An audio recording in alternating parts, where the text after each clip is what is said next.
what we're doing today is talking with Mrs. Owens, Mr. Perry, and Ms. Hayes on a variety of issues, but we're going to concentrate on the courtyard in front of the Norwich City Hall and what the value of that is. And so, Mrs. Owens, you've done 30 years of work on the issues of social justice and freedom in the whole Norwich region. So to you, what does this mean today, this courtyard, this place? What does this mean to you? Well, it means that the people in Norwich are really knowing what Black history is. And for David Ruggles, I mean, he worked on this for so long, and of course Shiela did most of the work. Of course, for Gregory, he did his. I did very little. And so to me, it's just something that I'm really proud of, and something that means a lot. And it's something, I mean, people come into Norwich, they come downtown, you see a lot of people reading the emancipation and wanting to know about David Ruggles, which for years he was kind of silent, no one knew him. And I think it was Shiela was one of the people, and so was Gregory that brought this up. Most people will know who Frederick Douglass is, and he's famed, and rightly so, in history.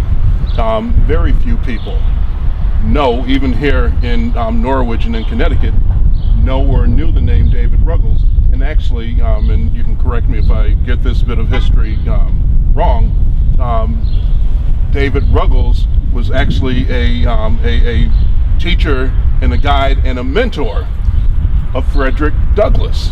And there are many other things that he did which are very, very rich in our history beyond that. But that is something that is very important, and we know the student, but we don't know the teacher, and that's what makes having this courtyard that honors him as a citizen of Norwich who has done so very, very much. It's what makes it special. It's our way of being able to lift up his name. I think that's so interesting, because a lot of times people don't realize what impact they have, teachers in particular, have on their students and what they can lead them to be. Freedom and the effort to garner that is a collective effort. It involves everyone. And as we look back with the Emancipation Proclamation, it's one of the things that this whole process highlighted was the involvement of all portions of our nation to get this to be a reality.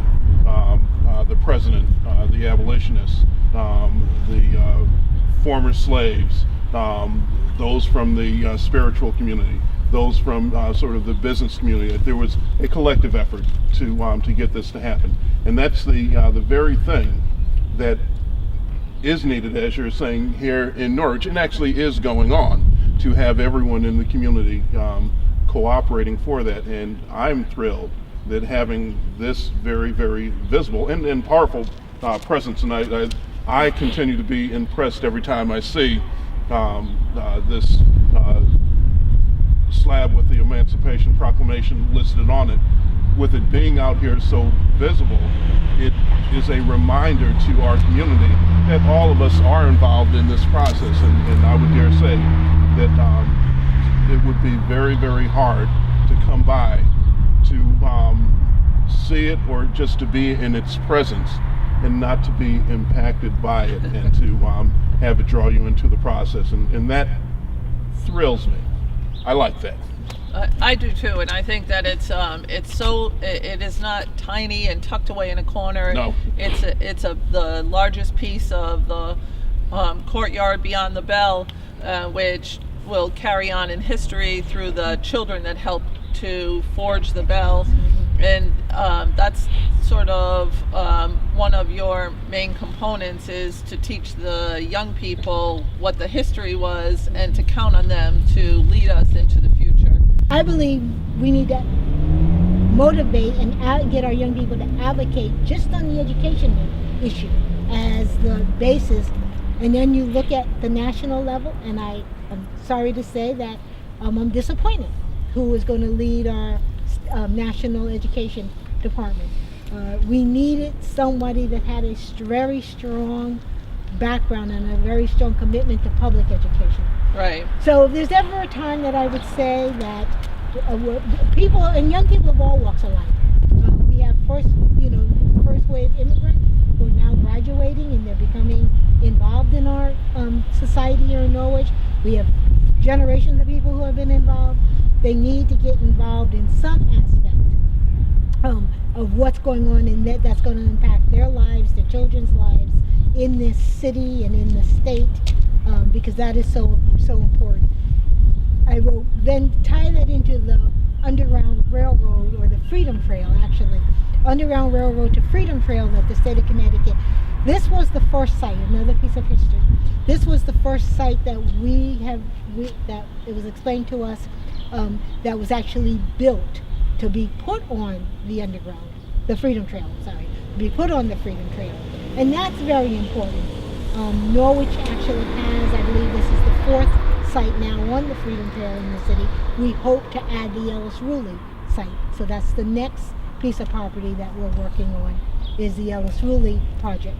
That is just as significant, and I don't believe Ellis Ruley would have existed if David Ruggles didn't exist in his day.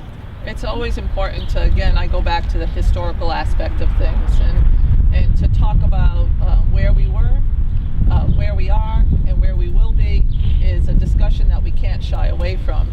The elders and others, they can be the wisdom for the youth, but I'm looking for the youth to really carry it on. And they may not do the way that we would do things, but I'm sure that they will carry on and it will be just as great or even greater, because I really have faith in my young people. I think that our young people are our future, and we have to make sure that we prepare them for that future, and an accurate representation of the past is something that I think is always provides that base and that balance to someone's life, because if you don't understand where you were, you can't understand where you are, and you can't plan for the future. And I think our children need to understand where they are so that they can build upon the freedoms that have already been won. And then we have to really safeguard our freedoms today, because we can't lose sight of how great we are based on all the work that's been done before us. Yes. And we can't let that be rolled back. We just cannot let that be rolled back. It's too important. It's just ultimately it would be our downfall if we didn't remember our past and we didn't move forward on things. So If I can add in on that, it's something that I saw yesterday that targets on the issue of our youth, in addition to learning from the elders, and that really needs to happen. We have to be very purposeful in passing on the history, but also just by the nature of the piece, they're pretty smart, they're pretty sharp in doing some good things. And Saturday, as I was working on something and looking to pass the information around, I wanted to use email to send that out.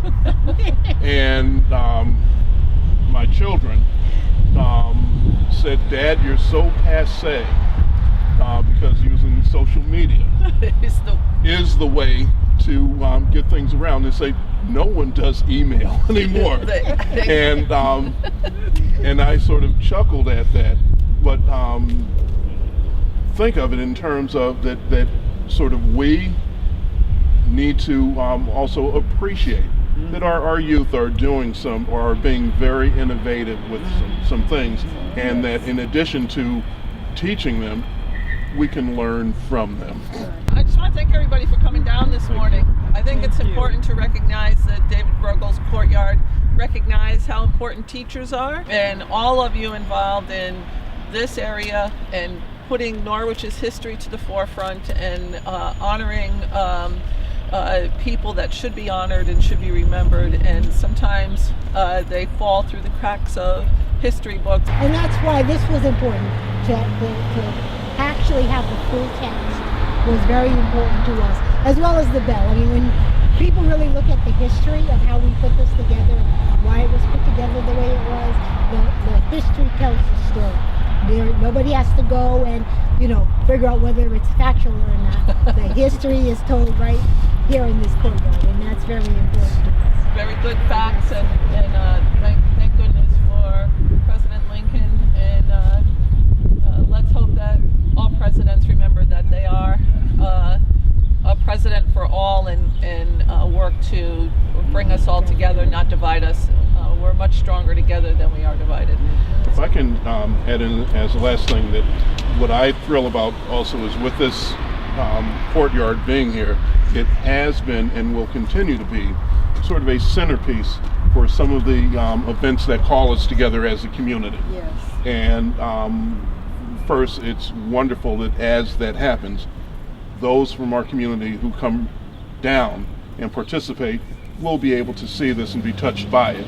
And in that vein, I'll express my appreciation. I think it really will speak to all of our hearts that you have been, Senator Osten, present at most, if not all, of those events that we have here, and really lending your support to this process to help us continue to move forward in that fight for justice.